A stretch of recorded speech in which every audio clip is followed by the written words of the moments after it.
My name's Dawn Robinson. I'm one of the bereavement counsellors here at the hospice. I've been working here for just over 3.5 years. I'm Caitlin. I'm one of the deputy ward leads on the inpatient unit. I've worked here for about 2.5 years. My name's Jess. I'm a band 6 here at the Hospice at Home team at St Michael's Hospice, and I've been here since April, so about 6 months now. I'm Robert. I'm the bank chef here at St Michael's Hospice, and I've been here for 4.5 years. Definitely that. It's depressing. You come here to die. You know, there's no fun, there's no laughter. Which, you know, even as a professional, when I first came here, you kind of have that in the back of your mind. But no, it's like such a happy place, and there's always noise and laughter going on.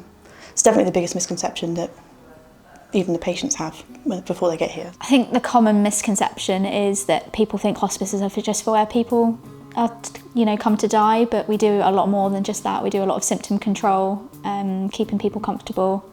But yeah, I think that's probably the most common misconception. A misconception is that people think that people come here to pass away, to die. But we are here to look after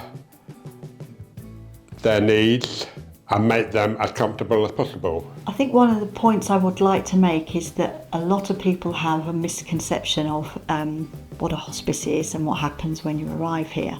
It isn't just a place for people to come and spend their last days or die. It's a place for respite, pain management, and lots of lovely things happen whilst a person's here. They can get married, have birthday parties, bring their dog or their horse in. Anything that is possible here we make happen for people's stay. So it's an awful lot more than a place to go when you're at the end of your days.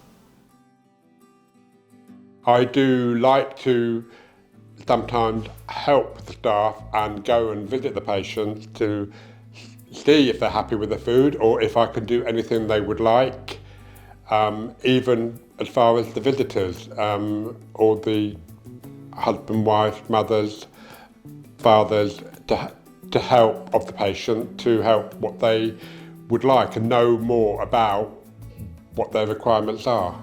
If it is a special occasion for a patient, i.e. a birthday, a wedding anniversary, we will make a cake or even provide a small buffet for them to enjoy or celebrate the occasion.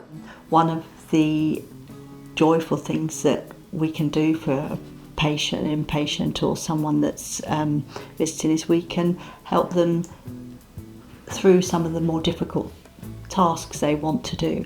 I sat with a lovely woman who wanted to write a couple of letters to her sons, and she just wanted to get some ideas down, and she was an inspiration to me because it meant that she could do something with someone she didn't know that made it easier for her to accomplish, and she did that, and she went on to go and have a pre-wake wake, and she went to the Ritz in London.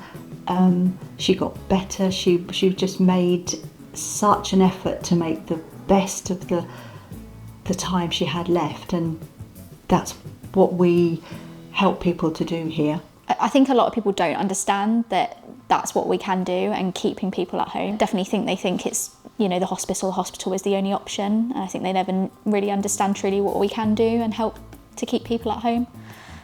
So it's nice when we swoop in and we can say that that's exactly what we can do. So it's nice to see that. Yeah, I mean, we're always trying to make each day, something for that patient to really remember and get out of bed for. And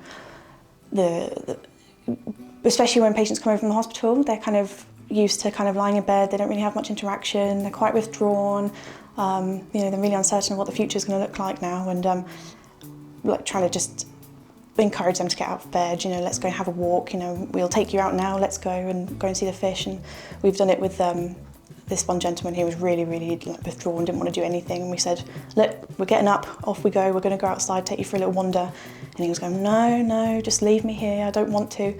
But yeah, within an hour he was out, and then we couldn't get him back in. He was always asking to go outside and go around, and we took it in turns to take him around in circles.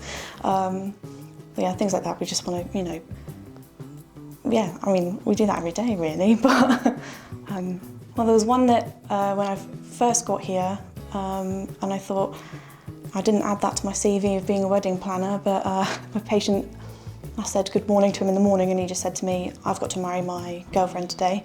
I was like, okay, does it have to be today or going to be tomorrow? But yeah, by 5 o'clock we were wheeling him down the corridor in his bed, and it was like a little aisle kind of thing, and they said, oh, will you stay and, you know, watch the wedding? And so they, yeah, got married. Yeah, he went to sleep that night, he didn't wake up again, so he knew, you know, it was that day.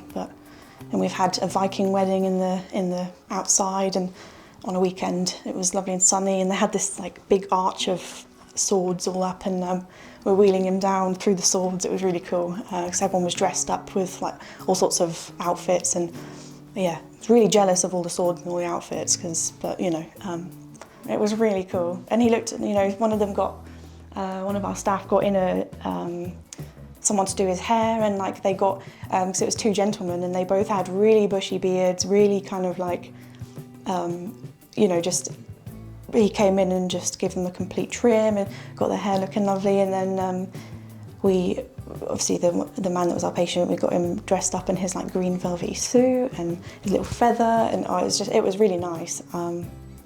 But yeah, you can just pull things together like that. You call in favours, or, you know, people you know, and they just go, yeah, sure. We have a hairdresser coming all the time for free, you know, he sneaks in and out, no one even knows he's here, so it just makes a difference, you know, the patients you go in and say, oh, you look so handsome, who cut your hair? And then, yeah, they love it, but that was really good as well. And you know, people even have small little things where, you know, someone was going to prom and they just drove her into the car park with her prom dress on, and, you know, she walked into the hospice and kind of walked around so that her grandma could see her in her prom dress. And people do things like that all the time, but they don't realise that they can do it until, you know, you kind of say, well, let's do it, you know. There's rarely anything that we say no to. Normally we're the ones saying, let's do this really wild thing, and they go, really? But yeah, that's what makes it special though.